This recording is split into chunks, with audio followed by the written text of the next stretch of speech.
Welcome to Whisperwood Stories. Today we're going to read part 2 of The Ghost Wranglers by me. Let's begin, shall we?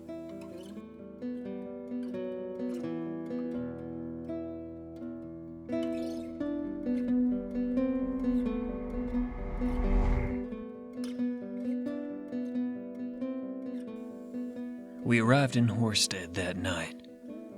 Honestly, I was relieved. I hadn't been looking forward to spending another night in the rough. Thin as my wallet was, it could spare the change for a cheap saloon room, I reckoned. So that's where we went first thing. It was a crowded establishment with the same haze of smoke as the previous town. Card games and drinks were passed easily as a piano beat in the back. "That your kid there?" the barkeep said as he counted my money. "My wife and I just had our second. Little rascals seem to cling on like barnacles, so I save her every second they're away." I looked behind me to where the kid was bending the air of a dangerous-looking poker player. "Yep," I said with a sigh. "Throw in a swallow of whiskey with that room, would you?" "You're a little light. Another 4 bits would do you, sir." 40 cents for a tumble? What kind of establishment are you running here? The barkeep narrowed his eyes, and I quickly added, "Sorry, long day." "It's all right. Just hard times for everyone right now. Supply wagons ain't come by in a week. All I've got's fancy whiskey left." I bit my tongue before I told him where to shove his fancy whiskey. If there's one person in the world you don't want to make an enemy of, it's your bartender. Still, 40 cents. "If you're gonna charge me 4 bits, at least make it Angry Jim's, will ya? I came across several miles of desert today." I tossed a quarter, a dime, and nickel onto the bar. My coin purse was looking mighty thin. Not catching a breeze if I took any more money from it. "Coming up, sir." He soon brought my drink, and I nursed it like it was the Holy Grail. "See, I told you, I've got a knack." I looked back to where the kid had spoken, now sitting at the gentleman's table. The poker players cawed and chuckled before reluctantly passing the kid some money. Had the kid won a hand? "Pleasure doing business with you." The kid slung down from the chair and walked over to me. The poker players watched the kid, then looked me up and down suspiciously. I looked away. "Look, Mr. Ryder, I want—" "Quiet down," I hissed. "I don't need this whole town trying to drag me off because you slipped my name." The kid looked around apologetically, then spoke in a whisper. "Is that why you grew a beard? To try not to look like your poster? No wonder you was sweating all day." Turned my glass upside down once I finished the drink. "Listen up, Junior. First thing tomorrow is when I'm tossing you to the nearest sheriff. You better be gone by then if you ain't obliged to be shipped off. Comprende?" Yeah, you like to say that word a lot. Besides, if you bring me the law, wouldn't the sheriffs recognize you? Oh, hey, did you know that guy over there is a demon? Seems pretty strong, too." I paused. A sudden trickle of fear ran down my spine, like someone who realized they were being followed by a cougar. "What?" I said. The kid pointed to the far side of the room. Someone had a hat over their eyes in the corner, smoking a Cuban cigar. They were probably puffing out half of this room's smoke with that thing. Dressed in a red and black surcoated suit vest, they seemed to have stepped out of some boutique garden party. That was a demon? I hadn't sensed a thing, so why did I feel afraid all of a sudden? The scar on my chest seemed to ache. The man slowly looked up. I flinched my eyes away before I met his. "How would you know that?" I said. The kid tapped their head. "Couldn't you feel him? Real nasty piece of work. Demons is good at hiding, though, especially from those they have deals with. Maybe only head talkers can pick him out." The only way I could be sure was to prod the man with silver. The buttons on my frock were the very material. I could just brush up against him and find out. When I turned to consider just that, I saw that, inexplicably, The man was gone. The kids seemed just as confused and wiped their eyes. Hey, where'd he go? I stared at the now empty corner before turning back to the bar. I was perhaps overeager to forget that I had seen anything at all. Must have left, I muttered. I wasn't even facing the bar before my shoulder was grasped. A hand slowly pulled me around. A sharp shiver ran over me. For a moment, I thought I saw that stranger in red batik, eyes glowing a similar hue as a fiery smirk grew across his face. A demon, and a strong one. But when I blinked, it wasn't him any longer. I felt dizzy. Hey, you think you're clever, huh, pal? Send your kid over here to fleece us while you signal our hands from the bar? I shook myself. It was one of the poker players. What in the hell are you talking about? I said. Poker player turned back to the table. He doesn't know what I'm talking about. The other players laughed. How about you just hand over the money plus interest and we'll forget the whole thing? Ain't no harm in a little fleece, but you get caught, you pay up. The poker player held out a hand. The kid looked guilty as sin. It was then that I had a realization. You read their minds, didn't you? I thought. It just seemed like we could use a little money. Your wallet seems light. The kid replied. Give the man his money back, I said. The kid sneered and pulled out the bills from a pocket. I stared at the amount. $20? The poker player didn't move. Well, I said plus interest. Cough it up, partner. You've got your money back, just go sit and enjoy your drink, I said. I tried to turn back to the bar, but the man caught me again. $4. Let me see it now, or I'll get the law. The poker player placed a hand on the kid's shoulder. Or maybe your kid'll just get a kicking instead. I'll haul you both off to the sheriff. The kid was staring at me with horror. Could I really just let this stranger haul us off? If he took the kid at least, it would save me the trouble. Still, I closed my eyes and cursed inwardly. You really want to do this? I said, standing. The man smiled. Yeah, I think I do. I interrupted him by clocking him in the face. It sent him stumbling backwards, careening into a nearby table. A mug of tap beer spilled onto him as he fell. I calmly stepped over him. You done? Why, you... I interrupted him again with a kick. The air escaped him as he wheezed. How about now? You done yet? When the man only moaned in pain, I reached down and plucked the $20 from his hand. Pleasure doing business with you. I walked over to his side of the poker table, drained his whiskey shot, and walked on up the saloon stairs. Couldn't I just have one night in a saloon to relax? The kid followed me up the stairs with excitement. You really saved me, Mr. Ryder, sir. You're just as good at fighting as they say. You could have let him take me off to the sheriff, but you didn't. That makes me your apprentice now. Guy irritated me is all. We're still going first thing tomorrow morning. I opened the door to my rented room, and before I could object, the kid rushed inside. Don't mind me, I'll just sleep on the floor. We have lots of demon hunting to do tomorrow, so I'll get some rest. I sighed and waddled over to the bed. I rubbed the back of my neck where the sun had baked me a bit. I placed my head on the side table and laid down. I watched as the kid laid a blanket out and used my pack as a pillow. I reached over to blow out the lamp on the nightstand and looked back at the kid. They tossed and turned, trying to find a comfortable spot on the wooden floor. I stifled yet another sigh. Almighty Christ, fine.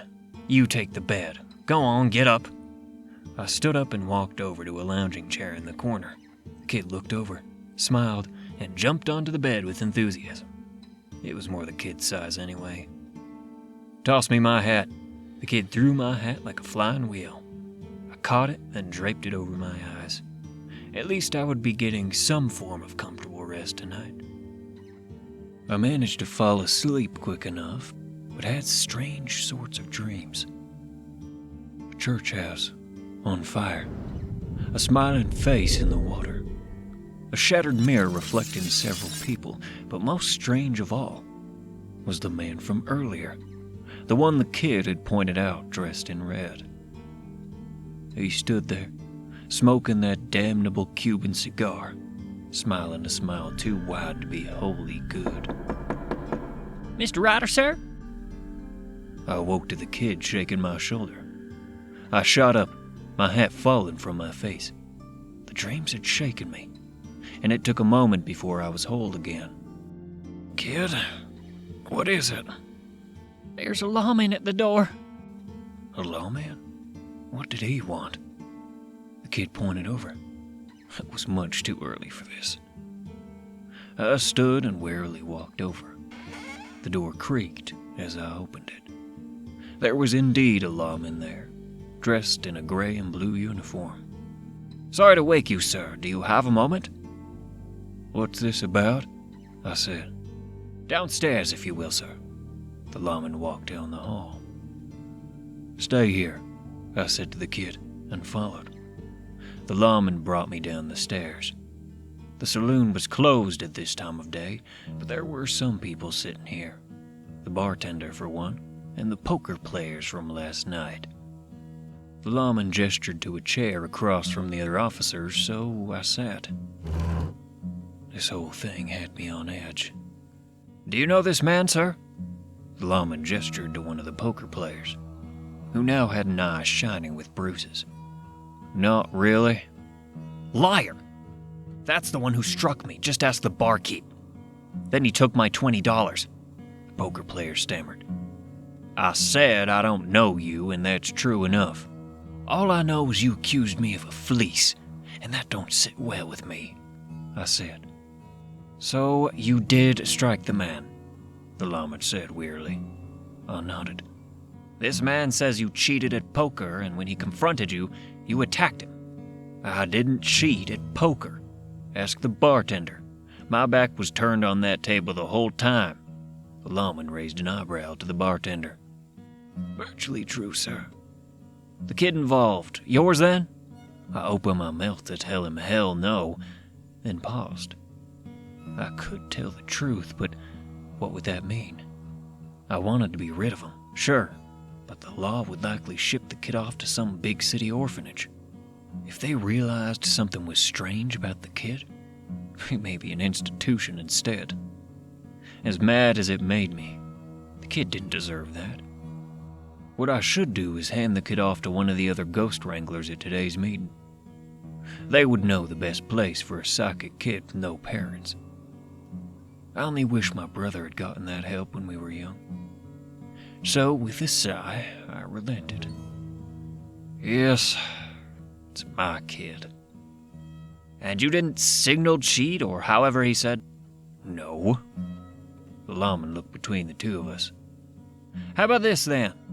Since you both destroyed the barkeep's property and dirtied an otherwise fine day of mine, you can give the $20 to the bartender for damages to his establishment. The poker player went to speak, but the lawman held up his hand. You invited a fight? I hate to say it, but I believe the man. Still, fighting was not the right call. This way, neither of you get the payout. Understood? Poker player slumped. This clearly had not gone the way they thought. Pulled out the money and handed it over to the barkeep. Broke once again.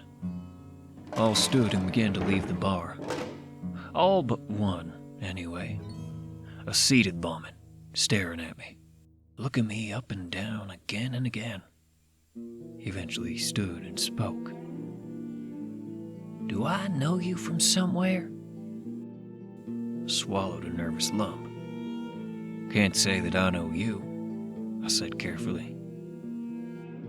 He looked for another moment longer before another lawman called to him. I watched him go. Seemed I was already making ripples, even though I've only been back for days. That made me worry. Sorry about the table, I said to the bartender, and went back upstairs. The kid was waiting at the room threshold. So how'd it go? They try to arrest you? No. In fact, they interrogated me about your little stunt last night. I had to hand over that $20 to the barkeep. The kid smiled nervously.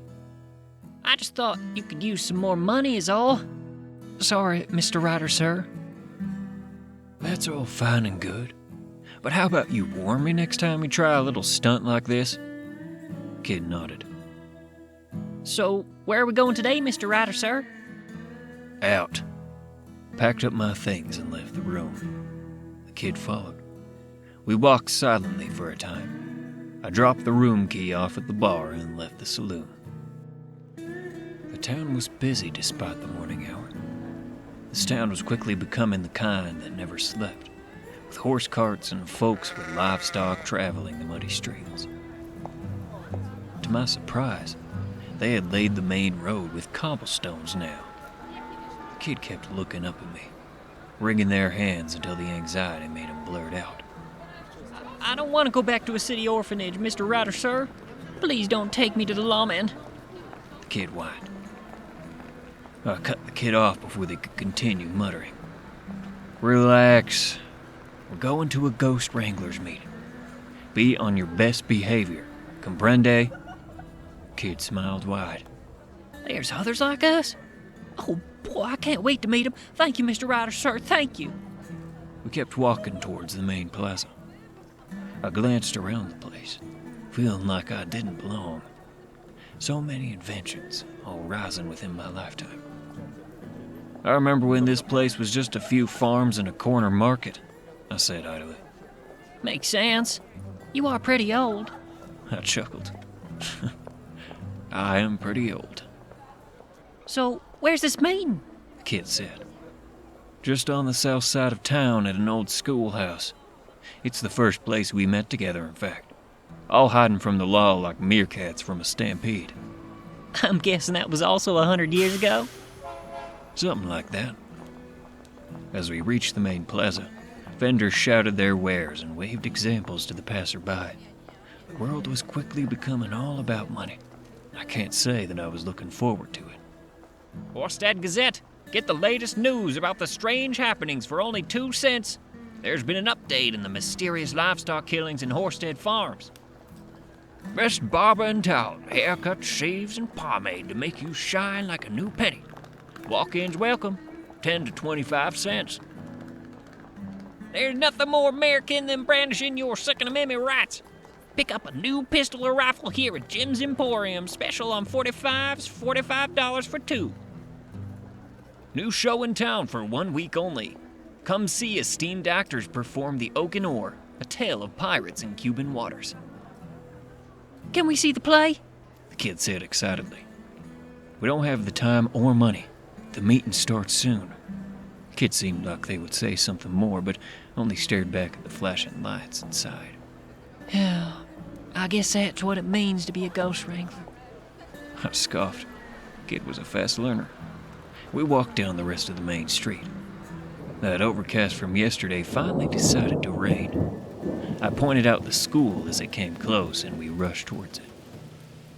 The building had been abandoned some years ago, as the town had built a new schoolhouse, but none had bothered to either buy the land or tear down the desolate place. It had a quiet, brick-lined basement that made for a useful fugitive meeting spot. I stopped at the entrance, shaking the rainwater from my hat. Be on your best manners, like I said. Understand? Don't speak unless spoken to. Don't touch anything. Don't ask questions. Comprendo, senor, Kid said with a salute. Couldn't help but smirk at their ridiculous stance. I opened the door of the schoolhouse. It creaked, echoing across the abandoned supplies inside. A chalk slate still hung on the wall, broken. Otherwise, they likely would have brought it to the new school. A few desks still lay on the wood plank floor. A few tattered and stained papers, some broken glass. I stepped inside and began to walk towards the back corner where the basement entry was. But I stopped when I saw that the kid wasn't with me. I turned to see them still standing at the entrance. Kid, you coming? Kid was looking around with confusion and discomfort. Do you feel that, sir? There's something strange in the air. Took a moment to focus on my surroundings. I realized what the kid probably meant. They were just sensing the leftover aura of this place. Abandoned areas once densely populated tended to have strange energies left behind. Still, once I focused, something did feel a little odd, a little different. Maybe one of the Wranglers had laid out a salt border? I gestured to the kid, and they stepped inside. We went down the steep stone stairs that led into the cellar. It was certainly much cooler down here. It was strangely quiet, too. An odd pressure did feel more tangible to me, and I could see that it was getting to the kid especially. "You good?" I whispered. Not sure why I spoke quietly, but I felt the need to. The kid didn't get a chance to reply. "Well, well, well," a familiar voice called. It nearly made me jump until I saw someone walk from around the corner. "I almost thought you weren't gonna make it. Weather tried its damnedest, but here you are. Glad you got my letter." I smiled. A tall man with white hair and beard held out his arms. He was dressed in a gold pinstripe suit vest. He had an eye patch over one eye and wore spurs jangly enough to wake the dead. "If it isn't Carl Phantom," I said with a laugh and met the hug. "And just how the hell you been, Darryl? Glad you made it past the state border," Carl said, clapping my back. "Here and there. I ran out of silver bullets yesterday, though, so I've been keeping my head down since." "Makes sense. Wouldn't want to be caught by a demon without silver." A strange look passed Carl's eye. Odd. Fiery. "And who's this little feller?" "A psychic. Found them out in the wilds, pretty much. Thought we could help them find a place." "New blood is always welcome to the clan. Please have a seat, you two. What's your name, kid?" Carl continued as we sat. Hello, I'm Mavie. "Nice to meet you, maybe. So you're a psychic, then?" "Your head talking," I clarified. Kid nodded. "That's good. We can always use more ghost wranglers. There just ain't enough of us out there anymore. Would you like to be a ghost wrangler, maybe?" Kid's eyes lit up. I would like that, sir. I'm Mr. Ryder's apprentice, after all, so it's only appropriate. "Is that so?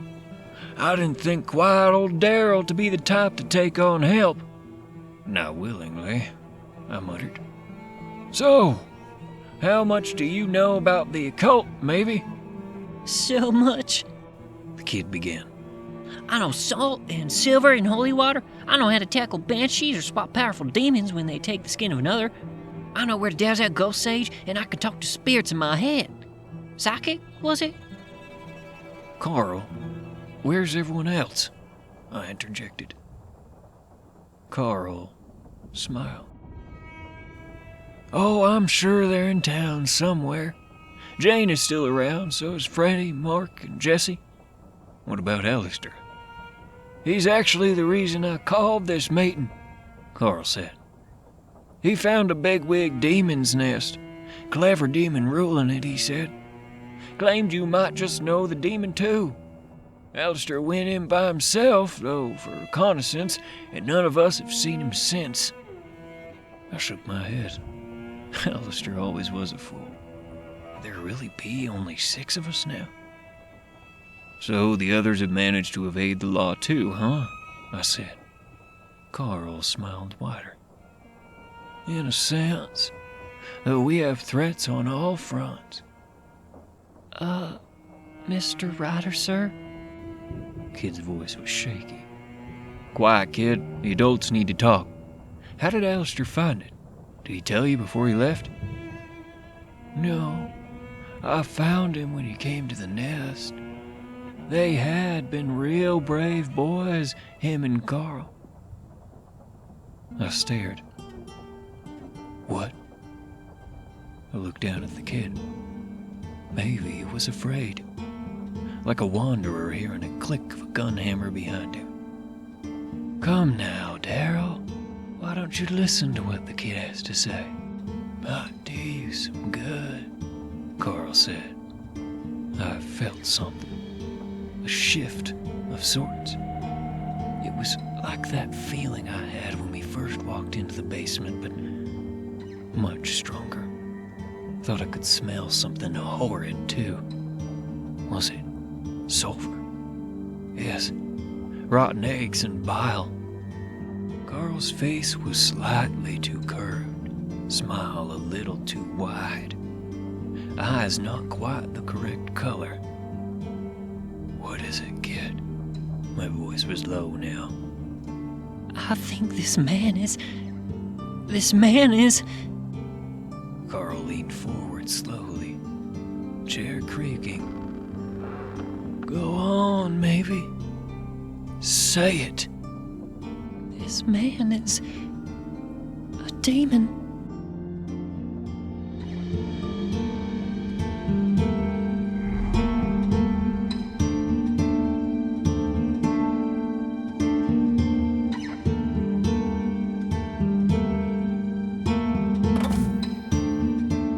Thank you for listening to Whisperwood Stories. If you enjoyed, don't forget to comment, like, and subscribe down below. Do you have a story that you'd like me to read here? Consider commenting or sending it to whisperwoodsubmissions@gmail.com. The story in this video was read with the author's permission. That'd be me. Thank you again for listening. Want to support me? Check the link below where you can leave a tip if you wish. And remember, don't let the shadows get too close. Good night.